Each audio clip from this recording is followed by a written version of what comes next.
Party में जो कहा जा रहा है तो बड़ा चेहरा जो है भूपेंद्र सिंह हुड्डा, कैसे मुकाबला करते हैं? आपको पता है कि भूपेंद्र सिंह हुड्डा का परिवार 5 चुनाव हार चुका था। खुद भूपेंद्र सिंह हुड्डा 2 चुनाव हार चुके थे। उसके बाद छठा चुनाव मैंने लड़ा था। राजीव गांधी मुझे नौकरी छुड़वा के लेके आए थे और मैं वह चुनाव जीता था। और मैं भूपेंद्र सिंह और उसके बेटे को चैलेंज करता हूं आपके माध्यम से कि वो हरियाणा के किसी कोने में, भूपेंद्र सिंह हुड्डा का गांव सांगी है, उसमें जनसभा करें और मेरे से इस पे बहस कर सकते हैं कि उन्होंने कितने काम किए और मैंने कितने काम किए। इस बात पे भी बहस कर सकते हैं भारतीय जनता पार्टी ने कितने काम किए और कांग्रेस ने कितने काम किए।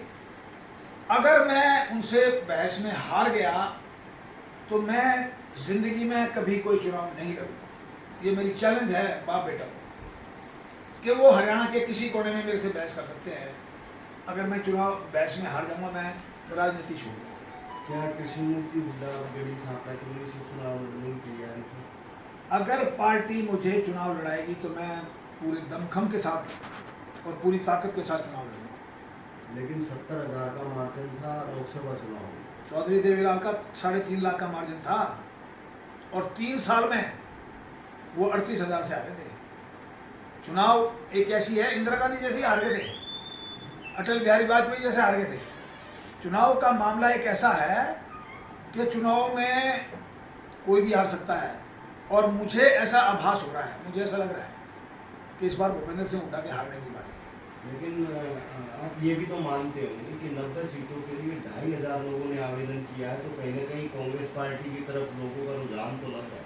अब वो जो 2,500 है ना, एक कॉन्स्टिट्यूंसी में 30-30, 25-25 आदमी है, टिकट एक को मिलेगी, बाकी सारे कांग्रेस की गोभी खो देंगे। मैं कांग्रेस में ही रहा हूँ सारी उम्र, मुझे कांग्रेस पार्टी का सिस्टम पता है। वहाँ विरोध ज़्यादा होता है और सपोर्ट कम होती है। और वो तो मैंने इनको बता दिया कि झूठे वादे करके ये अपनी तरफ की है। हाँ, वो मैंने बता दिया। तो हुड्डा साहब एक बार पार्टी हुड्डा अपनी उपलब्धियां नहीं बता रहा। भूपेंद्र सिंह हुड्डा ये नहीं बता रहा कि 10 साल में उसने ये काम किए हैं। वो ये कह के वोट मांग रहा है कि मैं चीफ मिनिस्टर बनूंगा। अरे अगर आपने काम किए हैं तो बताओ ना कहाँ काम किए हैं। लोग कहते थे कि सब कुछ कलोई हल्के में हो रहा है। मैं कलोई हल्के का हूँ, मुझे बताओ तो क्या कलोई हल्के में क्या किया है। उससे ज्यादा काम एक मैं छोटा सा मिनिस्टर था, मैंने कराए नहरों के काम। मैंने कम से कम 15-20 गांव के अंदर पानी 3 गुना करवाया है, नहरें बनवाई हैं, नहरों के लोगों को नाके दिए मैंने। और मैंने ऐसे ऐसे काम किए। मैंने 5500 लोगों की तो पेंशन एमएलए बनने से 91 से पहले करा दी थी। तो भूपेंद्र सिंह हुड्डा ये नारा ना दें कि मैं चीफ मिनिस्टर बनूंगा, वो ये बताएं कि तुमने क्या किया हरियाणा के अंदर। काम का जिक्र कहीं नहीं है। आप उसका एक आप उससे पूछ लेना भूपेंद्र सिंह हुड्डा से कि भाई आप अपनी उपलब्धि क्यों नहीं बताते कि मैंने ये काम किए हैं। आप सिर्फ एक बात कह रहे हैं कि भाई मैं चीफ मिनिस्टर बनूंगा, ये कह के वोट मांग रहे हैं। आज ये कहना बंद कर दें कि मैं चीफ मिनिस्टर बनूंगा, हाईकमान कह देंगे ये चीफ मिनिस्टर नहीं बनेंगे। भूपेंद्र सिंह हुड्डा कम से कम 50,000 वोटों से चुनाव हारेंगे। वो तो लोगों को ये बरगला के भाई मैं चीफ मिनिस्टर बनूंगा, सारे काम करूंगा, वरना ऐसा अभी कोई काम नहीं हो रहा। तो मैं सिर्फ यही कह रहा हूं आपको कि इस समय भूपेंद्र सिंह हुड्डा घबराए हुए हैं अपनी संभावित हार को देखते हुए। और पार्टी, भारतीय जनता पार्टी का कोई भी कैंडिडेट लड़े, हम सब इकट्ठे होकर, यूनाइट होकर और हम मुकाबला करेंगे और इस चुनाव के अंदर बाप बेटे को गड़ी गड़ी घुमा देंगे। मैंने पिछली बार, आपने याद होगा, आपने मेरी बहुत मदद की थी, 4 जनसभाएं की थी मैंने। अगस्त के महीने में 2023 में भूपेंद्र सिंह हुड्डा कभी चुनाव में वोट मांगने बाद कभी नहीं गए। मेरे प्रोग्राम से घबरा के वो एकदम से सारे एक एक गांव में गए और एक एक गांव में सभाएं की कि यार ये कृष्णमूर्ति तो भ्रामक प्रचार फैला रहे हैं। मतलब घबराहट से, वही घबराहट आज उसको है। इस बंदे को इस चुनाव में ये बताना पड़ेगा कि तुमने क्या काम किया। गढ़ी सांपला कलोई में बेरोजगारों के साथ छल किया, धोखा किया।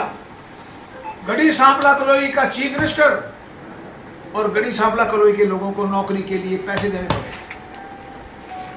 ये मेरी चैलेंज है बाप बेटा को, लेकिन मेरी बात का किसी का जवाब नहीं देते वो टाल मटोल कर जाते हैं। अब किसी भाई को कोई पूछनी बात तो पूछ सकता है।